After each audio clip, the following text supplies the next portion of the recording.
Defenders have a different mentality. They put other people before themselves.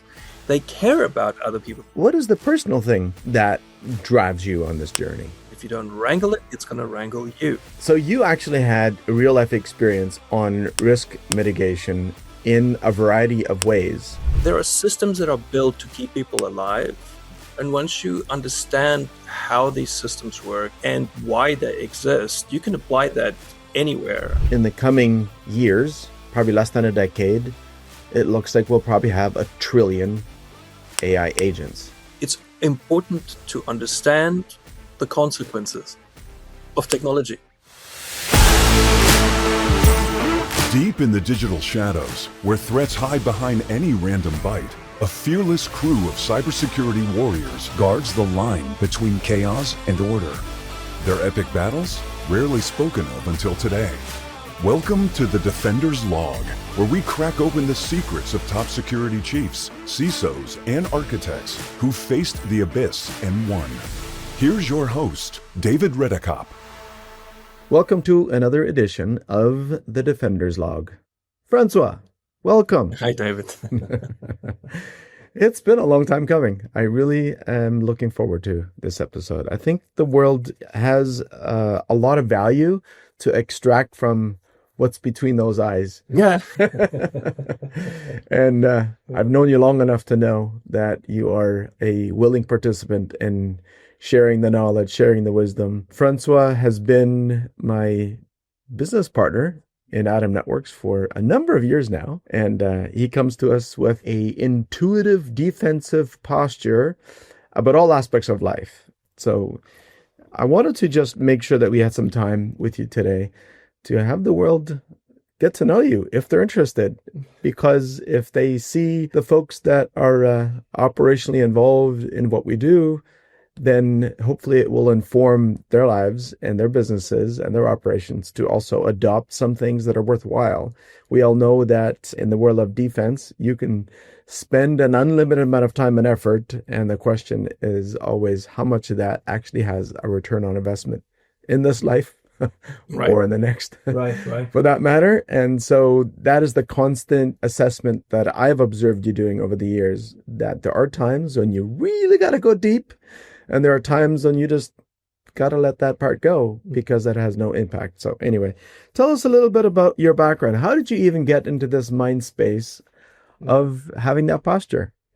Yeah, I think that it's an interesting journey. I would not say it's the conventional journey for most people that I run in the security space today, because my world really started with design, interactive media, went into film. So I studied information design at a university back in South Africa. And at that stage, it was pretty intense course. Over 130 would apply, about 30 would then be approved, and then only 24 would make it after the 4 years. So it was pretty interesting because it was very challenging and very, very high workload. And everything was always a challenge, So you basically went through 4 years of doing something that you've never done before, and you had to figure out how to do it. At the end of that, all of the guys who graduated, who actually did make it, ended up doing some pretty interesting things, just not following status quo, but being able to design from first principles, figure stuff out, solve things that no one else has solved before. And it combined things like psychology with, a little basic bit of programming back in the day, and human interface design, multimedia, history of art was basically all combined that way, which then brought me into the world of film. So I had my own film studio, and essentially what I had to do is I had to communicate with humans. That's really what it comes down to. Find out what is it that humans need to be able to communicate with each other, to understand something that they haven't understood before. What are people's fears? What are their fantasies? What are the things that drive people out there? And that really led me on a path where even in the beginning of DVDs, where, I would always, with me and the guys that I would work with, we would always, push the boundaries of what could be done before. We was always pushing for higher production value. With technology, it's just the dawn of digital video. It was sort of like, the iMac DV was my first official computer with FireWire, right? And you push that to do stuff that you just weren't able to do before because we were all chasing the Hollywood ideals and the Hollywood standards, because that's what everyone was striving for. Until finally you end up, building your own raids, drilling holes in the back of your Power Mac G5 and, pulling eSATA cables through there and RAID 0 them. And then you have data corruption. And then, you find yourself next week wrapping every cable in tinfoil. And then a year later, eSATA exists, right?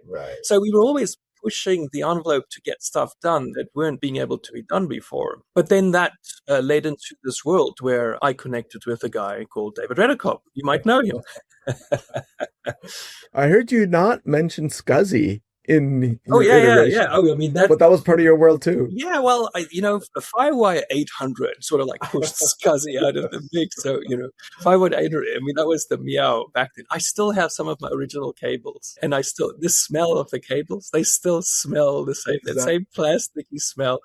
I have my cable from my iMac 400 DV. I still have that, and I have my LaCie DVD burner that was Firewire 800 capable. I still have that. Any zip drives? We pushed past that. Actually, it was just at the edge of that where we, everything we backed up was onto drives that we would then rip out of the RAID and then store them in the fire safe.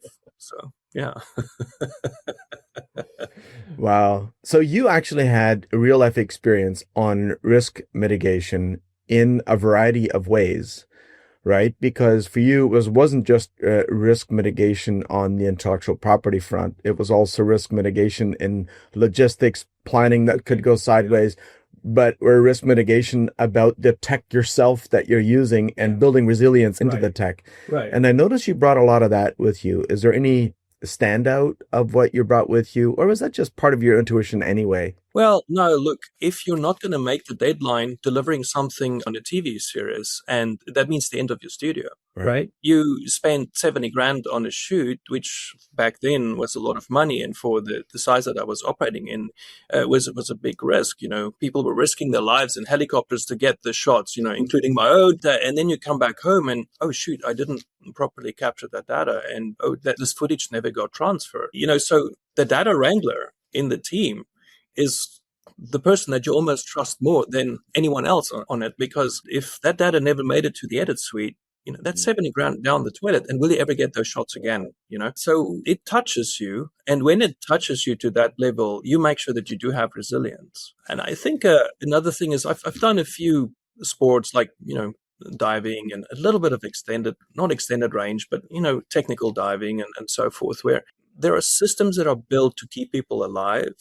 And once you understand how these systems work and why they exist, you can apply that anywhere in other systems where resilience becomes important. And I think naturally I would just do that. And so I still approach things that way. If something is important enough that someone's life depended on it, or their livelihood depends on it, or the resilience and their operation continuing depending on it, there needs to be proper systems in place to make sure that will run properly.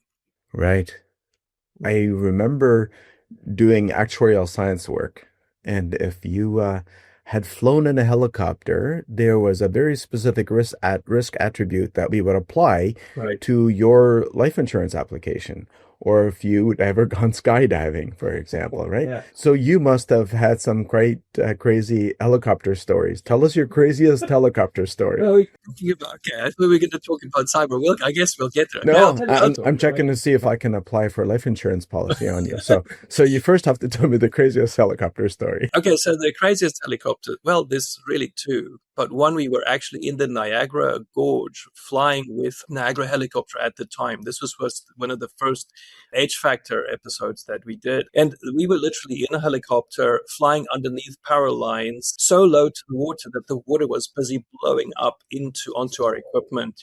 That pilot was just crazy. He had like over 35,000 flight hours, and he was a Swiss military pilot. That's where he started. So that was the craziest one, but incidentally enough, the safest one. But the other one that wasn't supposed to be crazy was the least safe, and it was a brand new A-Star helicopter. We were in the desert filming Adaptive Athlete with motocross, and we told the pilot, hey, just take it easy. And this was just at the dawn of drones. Drones were not really practical yet. Using nice cameras were too heavy for the drones still, and so forth.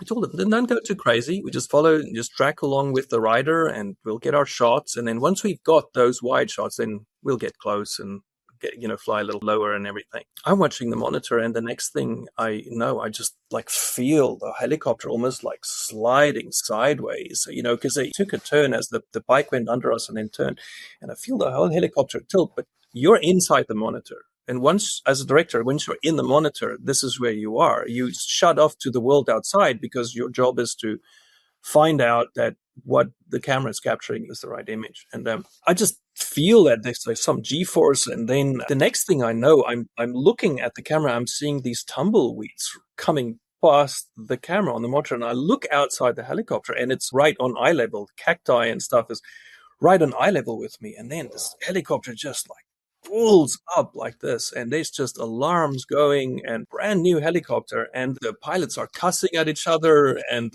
pointing at stuff on the dashboard that's all red, and jets that went into 110% torque and stuff, and then they cut us off. We couldn't hear what they were saying at that point. And so what happened is that the helicopter essentially fell through what's called a smoke ring. It's when there is turbulence, and it basically just lost lift and just basically fell through a hole in the sky. And we landed very closely after that just to check everything over. And there are these sensors at the tail rotor, as big as my little finger, to sense for ice buildup. And those were bent flat, but the tail rotor did not disintegrate. Okay, so I don't know if you've seen what happens to a helicopter if it's overtorqued like that without a tail rotor, but it's a pretty gnarly. I've never been in one, but I've seen scenes of it. It doesn't look good. So we were really close to death actually at day, but just as things are, you figure out, okay, this is what you dealt with, this is what's happening in the situation, and we didn't die. Okay, we're not getting back into that machine, and found a way to get back to our base camp and continued working for the rest of the day.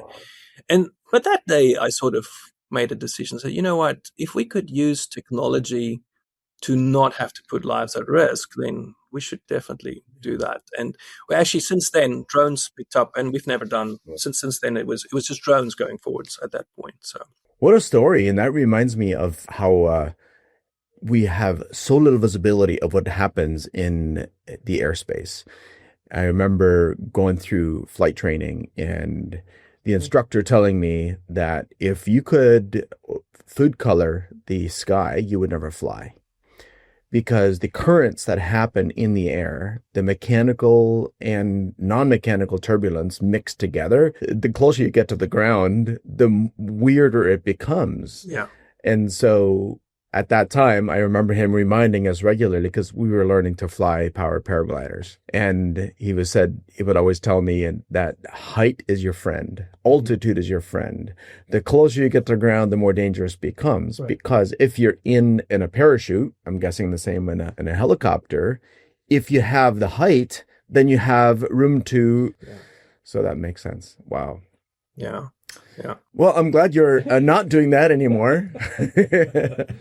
But one of the things that I know you've learned over the years and you've demonstrated over and over again is that you're able to assess a situation and then immediately look at the whole situation from a distance, right? Raise your perspective on what's going on. And one of the things that you brought very visibly to the team and to the way we interact with clients is not the technical element. Francois and I have a long background story for those of you who are meeting us or how we work together for the first time.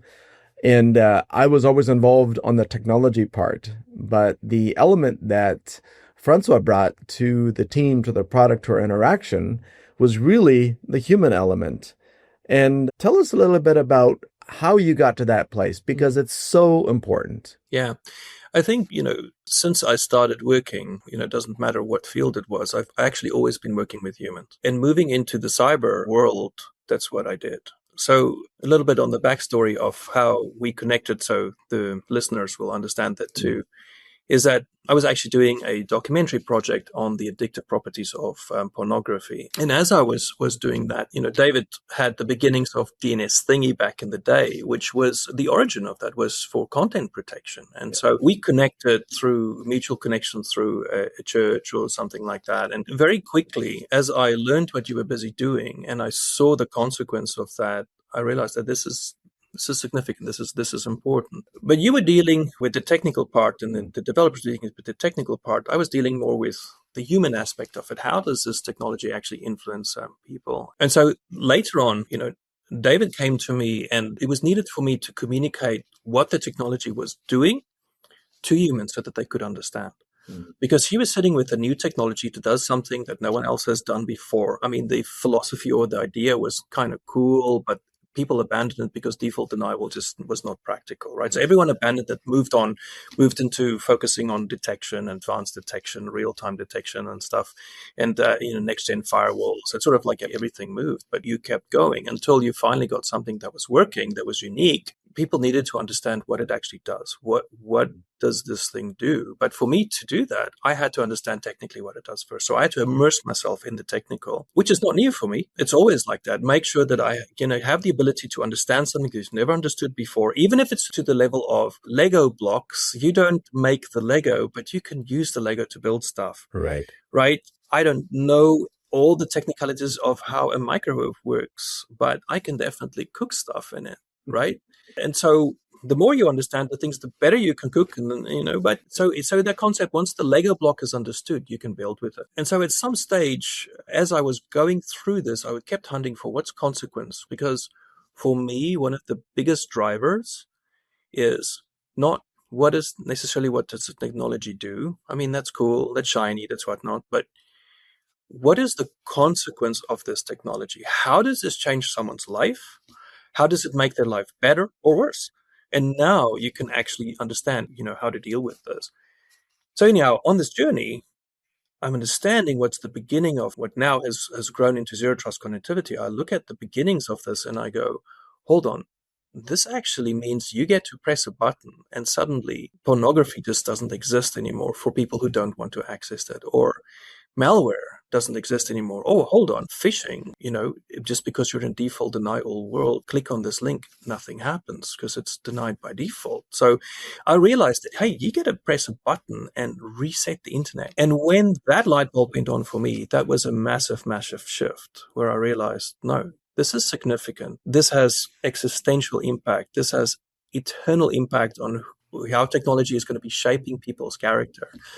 And I felt a spiritual drive to pour everything that I have. So I put everything else on ice, and I poured everything that I have into helping take this new technology, to a place of resilience, to a place where people can understand it, to a place where people can use it. And that has been my mission, on the team. Right. Yeah. No, and we're all benefactors of that calling, of that commitment, and we're grateful for it. In fact, one of the things I'm regularly reminding everybody of is when you go default deny all, your single points of failure are way worse. Right. Because most network equipment is designed to be resilient, to keep working. But if you're in a default deny all and something breaks, you're default deny all. It's like fail close system all over the place. And so that resilience, that focus on resilience became super important for us to pursue. And so that's not a new thing. I mean, if you're scuba diving and you're out of air, you drown, right? Like there's systems that are important enough that you need to have resilience for, and you need to put systems in place that you will not end up in that position. So, a good example is making sure that you're running in high availability. That's just a simple thing that suddenly, okay, you have an issue with this box. It just switches on over to the next one. So it's important to understand the consequences of technology. What this happens, that's the net result. And always draw it back to how does this affect the human? So what is the personal thing that drives you on this journey? I think to me, I really believe that technology should serve people and not the other way around. And that technology, especially in the context of cyber, technology and humans are having to collaborate. Cyber problems are human problems. And the human factor is still one of the weakest links in this scenario. It's humans abusing AI that are coming up with novel attack vectors that no one has considered before. So getting technology to be wrangled in such a way that it benefits mankind and not the other way around is a personal driver for me. That's wonderful. I am reminded of that same approach is that you just talked about having you master technology or technology will master you, that applies to so many other aspects of life as well, right? It applies to money. Either you master money or money masters you. Yeah. It applies to our appetite. Either you master your appetite could master you. Right. Your temper, your like everything. Right. It's a human condition. And what we've built as humans, we're translating parts of what humans are into technology. I find it fascinating, actually. I can look at how a computer actually runs with, what used to be the BIOS and then, the hardware that lives underneath. It's a reflection of how we are designed and created as human beings. And there are issues that can happen in the operating system, and you try to solve it on the application layer, but no, it's an operating system problem. And that I find, I keep pulling that back to psychology of how, in my personal view of how humans actually operate. Sometimes you're dealing with an operating system issue, but you're addressing the application. You're addressing habits, but really there's something underneath it that drives you. If you can address that thing, now suddenly the application runs properly. So, yeah, I think the intersection between humans and machines are way deeper than most people can just see on the surface. Right. Even down to the OSI layer, the 7 layers of the networking model. We're often referred to as OSI. We have people who are real experts at layer 7. They are really good at doing everything at the application layer. And the more they're focused on doing all things security at layer 7, Absolutely. The more they want everything below it ignored for doing any security aspect, right? Yeah. Whereas our position is that the lower in the stack you go, which is like principles that have a broader application, the better. So why would you, for example, even want a network connection to be going to a place that's completely unknown? Fully agree. Right? Yes, of course, it's possible for layer 7 to be able to do the detection, hopefully, before too much damage is done. But if you prevent it from connecting to begin with, then you've had a broader protective process already applied. And I think that's actually something to address in itself. If you truly want to have a true proactive posture for your security, then the technology needs to serve you in order to be able to achieve it. And what I mean by it is this, is you can be as proactive in your security, in preparation for that attack, in making sure that you have good resilience and everything in place. You can be as proactive as you want to be, but now you end up implementing tools that require you to become patient zero first, and then the tools kick into gear, right? Now you're reactive because the technology is not doing what you want to achieve as a human. You want to have true proactivity. That means that the technology also needs to follow that same principle. Let's take another human aspect and bring it back to technology. How do I protect my house? I don't leave the door open, let anyone come in whenever they want to come in. And then if they do bad stuff towards my family, to my wife and to my kids, now I give them a sticker that says bad guy. And I'm going to put someone at the door that's going to look for bad guy stickers. Well, if my wife and kids are patient zero, if they were the ones who were getting hurt first, that's a problem. And what if he took off his jacket? What if no one has seen this guy before? Well, what the industry is saying, if we apply this to security, the industry says, well, let's put a robot in there. That as this guy is doing is, let's see that, and then we have running commentary, and now we can jump in and do that. And I'm saying, well, maybe. What if the robot doesn't see him? Mm-hmm. What if none of these people are in my house to begin with? And that makes so much sense as a human. But somehow, because of limitations of technology, the whole industry is in this position where anyone's allowed in, and then if bad things happen, now we start jumping into action, right? So I think we're in an exciting time in the world, in the timeline of cybersecurity and really internet connectivity, getting a security layer being worked in as part of the design. I believe that, ZTDNS, don't talk to strangers, in zero trust connectivity, like bringing zero trust to the whole internet, okay, I think is a very, very exciting time. And then layering that with stuff like preemptive defense. this is very, very interesting because now you are taking true proactive. You're still reacting to guys taking steps to do bad things. You're still reacting to it, but you're actually now cutting them off before they can actually put it into practice. Right. So layering these things, I think we're going to see some interesting things happen in the security space. We have to, because the number science is not in the favor of a defender if you're only going to offer any kind of mitigation after there's a threat detected. Yeah, agreed. Because we have billions of people and billions of devices online today, but in the coming years, probably less than a decade, it looks like we'll probably have 1 trillion AI agents.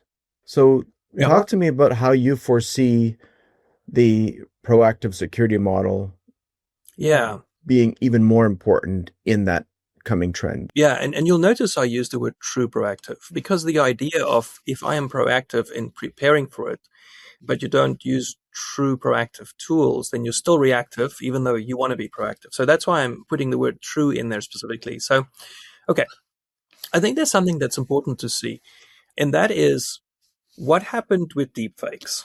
When we look at the rise of general adversarial networks in AI.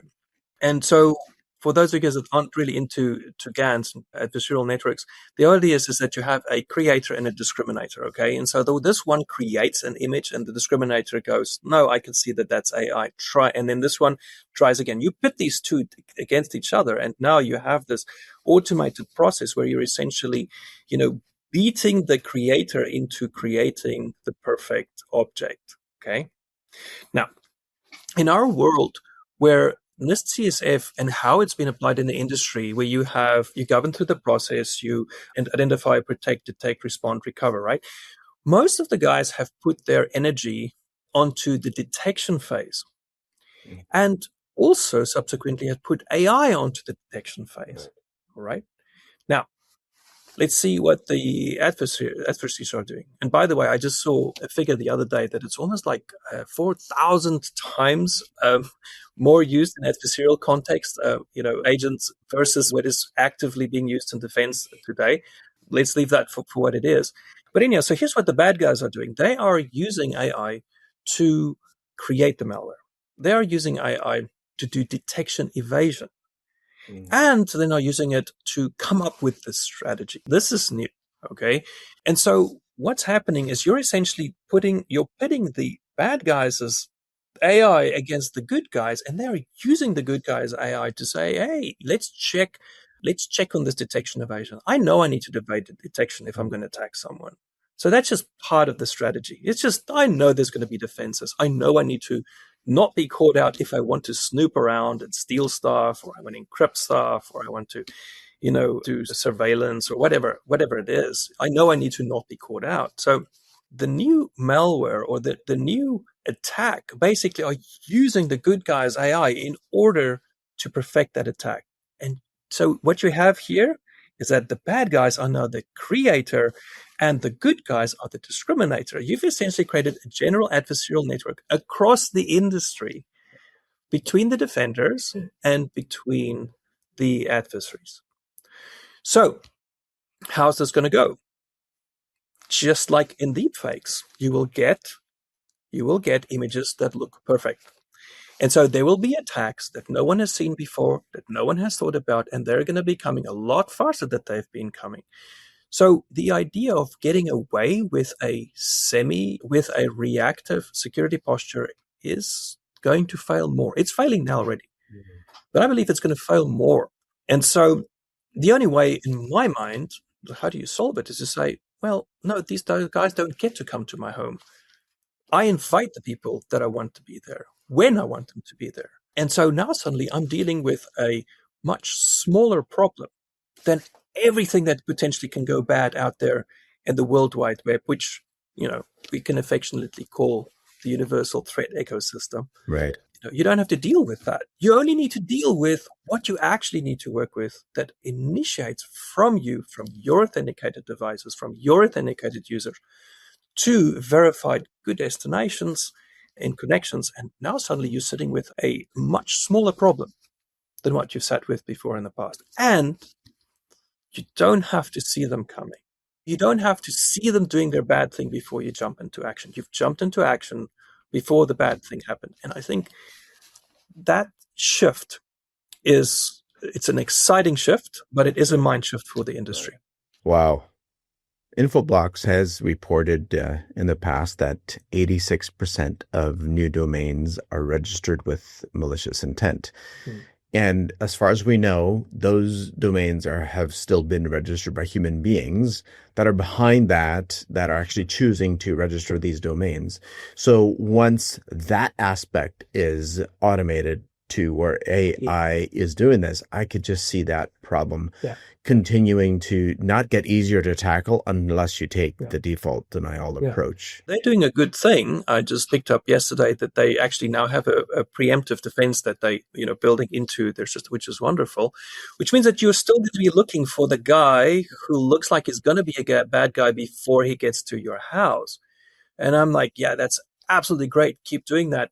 That's one layer, We still need to get to a place where only what is good and clearly identified as good and invited by me comes to my house. And then, sure, have that additional layer for that, the global psych profile of all humans, so that before you even invite them to your house, that's another layer of saying, do I allow him in or not? Right? Right. Francois, looking ahead from where we are right now, what would be a way that you could think of that we can inspire the next generation to continue to be on the bleeding edge of taking a defensive approach, and then not only to develop it better and faster, but then to also help with the adoption of those security postures? Well, first of all, the way that you can ensure adoption of good security posture, the only way that you can ensure it is by people actually, unfortunately, feeling the pain of not doing that. And then hopefully there are technologies that can take that and make it as convenient as possible, because we're dealing with this problem when it comes to security. We're dealing with convenience and you're dealing with security, and then practicality is just lighter that sits in between it, right? So make it as convenient as possible for end users to be secure and create technologies that are secure by design. If I rely on my parents to not be scammed, it's kind of not fair towards them. They don't think like bad guys. They trust everyone. They can't imagine what these scammers are doing and that they would be as heartless as they are nowadays. So there needs to be safeguards in place that allows them to still be human and not let the technology harm them.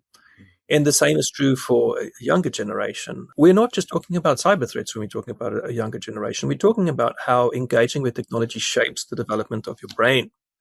And so there's a lot, I think, there to be done. And one of the biggest issues is that there aren't enough tools placed in the hands for those who are responsible for protecting those young minds to actually protect them. I'm talking, children at risk or school boards and so forth. That those tools weren't necessarily in the hands of defenders, but those tools exist now, right? So I'm not sure if I'm fully answering your question. There's multiple layers, I think, to that. Francois, you are clearly a gifted communicator. And in the area of appealing to the next generation, there's been many podcasts that have actually successfully engaged an audience that wants to be a red teamer. But we haven't had the same level of excitement for blue teamers, the defenders. How can we fix that? Oh, okay. Yeah, red teaming is part of being a defender, right? It's always exciting to hear about how you could break someone's stuff or how you could get away with it.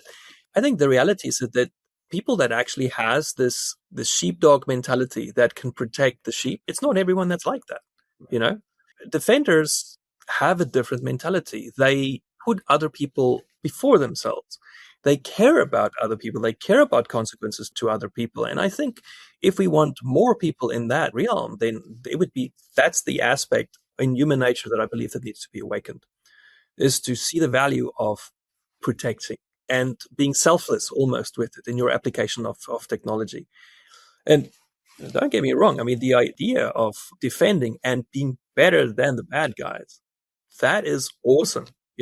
So I think if I was a really good red teamer, I might find it appealing to now say, how can I apply my red teaming skills from a defensive posture so that my own red teaming skills couldn't beat the defender? Yeah, exactly. And I think a good defender is also a red teamer in his mind, because you have to think, what is the red teamer going to be doing? So yes, I absolutely believe that. And it's something that I actually witnessed in my son. He started specifically on the red team side, and he was so much fun to see what he could break of what other people built. And then he got to this place where he say, hold on, I want to build something that's not breakable. And that was almost like a next step for him. Look, we always need both sides, and you always need that mentality that is fully focused on how can I mess with people's stuff to break it and make it do what it wasn't intended to do. And then you need the other side as well that say, how do I build something that doesn't break when it gets messed with? Mess with it, break it. How do we make sure that that never, ever happens again? And learn from that so that the next iteration foundationally becomes not breakable, right? Right on. Agreed, 100%. Okay, there we go. So those of you who want to be challenged, just see if you can defend your own red teaming skills. That's a great way to move forward. So on the surface, it sounds like the film world and the security world have a lot of differences and some similarities. Yeah. What's your take? Yeah. I think it's important to understand is that, especially if it's a technology startup, a startup is a startup. You have a vision. You have a dream that then turns into a vision, and then that needs to turn into a strategy that then needs to turn into a directive, right? And you're working with extremely talented people, just like what we're dealing with here. We're sitting with incredibly talented developers and people on the team that does a specific part in their team. And it's the same way in the film world. Every film is essentially a mini entrepreneurial project. Right. It's like planning a wedding, changing jobs, and inventing a new technology at the same time. Always, that's always needed to happen. So the same is true here. Is that everyone has a unique part to play. We got to figure out how to do this. We got to figure out how to not blow up in the process as we go. How does this affect the end user? And so the similarities are way more than what I think anyone can imagine. And I think, just like in design, there's something called universal principles of design. You will find it in math, you'll find it in architecture, you'll find it in fine art, in painting, like golden ratio is a good example of that. It's even in our human bodies, that there's golden ratio aspects to how the human body was designed. And I think that's true across any discipline, in any industry where you're going. Every industry speaks its own language. Every industry has its own understanding. Every industry has its own fears, its own pressure. And it's just a matter of being able to translate what you have into a different world.